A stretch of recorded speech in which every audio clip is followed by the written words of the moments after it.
ഒരു സത്യവിശ്വാസിയായ മനുഷ്യൻ മരിച്ചാൽ അവന്റെ ഖബറിലേക്ക് ഒരുപാട് നന്മകളും പ്രതിഫലങ്ങളും വന്നുകൊണ്ടിരിക്കും.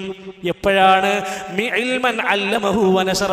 അവൻ ഒരുപാട് ഇൽമു പഠിച്ചു, അത് ജനങ്ങൾക്ക് പഠിപ്പിച്ചു കൊടുത്തു, അത് ധാരാളമായി അവൻ പ്രചരിപ്പിച്ചവനാണ്. എത്ര ദീനിയായ വിവരമാണ് നമുക്ക് രാവിലെ മുതൽ ഫോണിൽ വരുന്നത്. പുസ്തകങ്ങളിലൂടെ, നമ്മൾ കേട്ട ഓഡിയോകളിലൂടെ, വീഡിയോകളിലൂടെ എന്തൊക്കെ ഇൽമ നമുക്ക് കിട്ടി. നമ്മൾ എത്ര പേർക്ക് ഇത് പ്രചരിപ്പിക്കുന്നുണ്ട്? കണ്ട പോലെ കാണാത്ത പോലെ നമ്മളത് അവിടെ വെക്കുന്നു. ഒരു കോമഡി കിട്ടിയാൽ, ഒരു ചിരിപ്പിക്കുന്ന മെസ്സേജ് കിട്ടിയാൽ നൂറുകണക്കിന് ഗ്രൂപ്പിലേക്ക് അയക്കുന്ന നമ്മൾ എത്ര പേര് അള്ളാഹുവിനെ പരിചയപ്പെടുത്തുന്ന, ഹബീബുന റസൂലുള്ളാഹി സ്വല്ലല്ലാഹു അലൈഹി വസല്ലമയുടെ ഒരു സുന്നത്ത് പരിചയപ്പെടുത്തുന്ന ഒരൊറ്റ മെസ്സേജ് നമ്മുടെ ഫോണിൽ നിന്ന് ഇന്ന് വരെ ഒരു മനുഷ്യന്റെ മെസ്സേജായിട്ട് നമ്മൾ അയച്ചു കൊടുത്തിട്ടുണ്ടോ? നമുക്കതിനൊരു ചളിപ്പ് തോന്നുന്നുണ്ടോ? ഒരു നാണക്കേട് തോന്നുന്നുണ്ടോ? ആലോചിക്കും. ഒരു മുഅ്മിൻ മരിച്ചാൽ അവൻ കൊടുത്ത ഒരു നന്മയുടെ അറിവുണ്ടോ?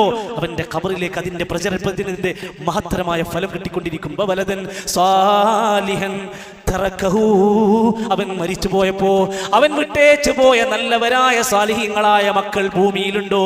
അവരുടേതായ സൽക്കർമ്മങ്ങളൊക്കെ ആ മാതാവിന്റെ പിതാവിന്റെ ഖബറിലേക്ക് എത്തിക്കൊണ്ടിരിക്കും. പാപ്പാന്റെ ഉമ്മാന്റെ മരണശേഷം കുറെ ചോറ് വെച്ചു കൊടുത്ത്, പൈസ ഇല്ലെങ്കിൽ കടം മേടിച്ച് ലോൺ എടുത്ത് ആണ്ടും ചാവടിയന്തരങ്ങൾ കഴിച്ചു. അതിനേക്കാൾ നീ ശ്രദ്ധിക്കേണ്ടത് അത് വേണ്ടായിരുന്നു. നീ ഒന്ന് ചെയ്താൽ മതിയായിരുന്നു. നീ ഒരു സാലിഹായ നല്ലൊരു മകനായി ജീവിച്ചാൽ തന്നെ നിന്റെ ഉമ്മാക്കും ഉപ്പാക്കും ഖബറിലത് കിട്ടും. നീ വേറെ ലോൺ എടുത്തിട്ട് ഒരു ചടങ്ങ് ചെയ്യേണ്ട ആവശ്യമില്ല. അതല്ലെങ്കിൽ ഒരു അനന്തരമായി കൊണ്ട്, ഒരു വഖഫ് ചെയ്തുകൊണ്ടൊരു മുസ്ഹഫ് നീ ആളുകൾക്ക് എത്തിച്ചു കൊടുത്താൽ. ഒരാൾക്ക് ഖുർആൻ കൊണ്ടു കൊടുത്തു, അയാൾ കുടുംബം ഇരുന്ന ഖുർആൻ ഓതുണ്ടോ? നീ മരിച്ചാലും നിന്റെ ഖബറിലേക്ക് അത് കിട്ടും. പള്ളിയിലേക്ക് 10 ഖുർആൻ കൊടുത്തു, ആളുകൾ അത് വരുന്നു, ഇരുന്ന് ഓതിക്കൊണ്ടിരിക്കുന്നു. നീ മരിച്ചാലും നിന്റെ ഖബറിലേക്ക് അത് കിട്ടും. അതാണ് മുഅ്മിനിന്റെ ഗുണം. അടുത്തത് ഔ മസ്ജിദൻ ബനാ, ഒരു പള്ളി ഉണ്ടാക്കി കൊടുത്താൽ. പള്ളി എങ്ങനെ നടക്കും? നമ്മൾ ഖബറിലായിരിക്കും. നീ വിചാരിക്കണ്ട, മരിച്ചു എന്ന് വിചാരിക്കണ്ട, നിനക്കുള്ള കൂലി വന്നുകൊണ്ടേയിരിക്കും. നമ്മൾ ബിസിനസ്സൊക്കെ ആലോചിക്കുമ്പോൾ എന്താ ആലോചിക്കുക? എത്രമാത്രം ലാഭം കിട്ടും നമ്മൾ ചിന്തിക്കുക. എന്നാൽ ഒരു പള്ളി ഉണ്ടാക്കുന്ന ചിന്തിക്കണം, എത്ര ലാഭം കിട്ടും? ഞാൻ മരിച്ചാലും അവിടുത്തെ സുജൂദിനൊക്കെ എനിക്ക് കൂലി കിട്ടും. അടുത്തത്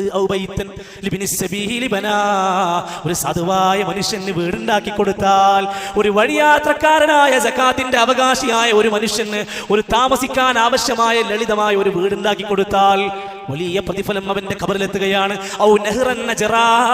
അല്ലെങ്കിൽ ഒരു ജലസ്രോതസ്, കുടിവെള്ള സ്രോതസ്, ജനങ്ങൾക്ക് ഉപകരിക്കുന്ന വെള്ളത്തിന്റെ എന്തെങ്കിലും മാർഗം ഒരുക്കി കൊടുത്താൽ നിന്റെ ഖബറിൽ അതിന്റെ കൂലി കിട്ടും. അല്ലെങ്കിൽ നീ വല്ല സ്വതക്കയും ധാരാളമായി ചെയ്തിട്ടുണ്ടോ? ഏതാ സദഖ? മരിക്കാനായി എന്നറിയുമ്പോ കോടികൾ ദാനം ചെയ്യലല്ല ആ സദഖ. നിന്റെ ആരോഗ്യമുള്ള നല്ല ജീവിതകാലത്ത് നീ മനസ്സറിഞ്ഞ് സദഖ ചെയ്തിട്ടുണ്ടോ? നീ മരിച്ചാലും അതിന്റെ പ്രതിഫലം നിന്റെ ഖബറിൽ എത്തിക്കൊണ്ടിരിക്കും. ഒരൊറ്റ ഹദീസാണ് വായിച്ചത്. നമ്മൾ ഇതിൽ എവിടെയാണുള്ളത്? ഇതിൽ ഏതാ ഞാൻ ചെയ്തിട്ടുള്ളത്? ഇതിൽ എന്താണ് എനിക്ക് ചെയ്യാൻ തടസ്സമുള്ളത്?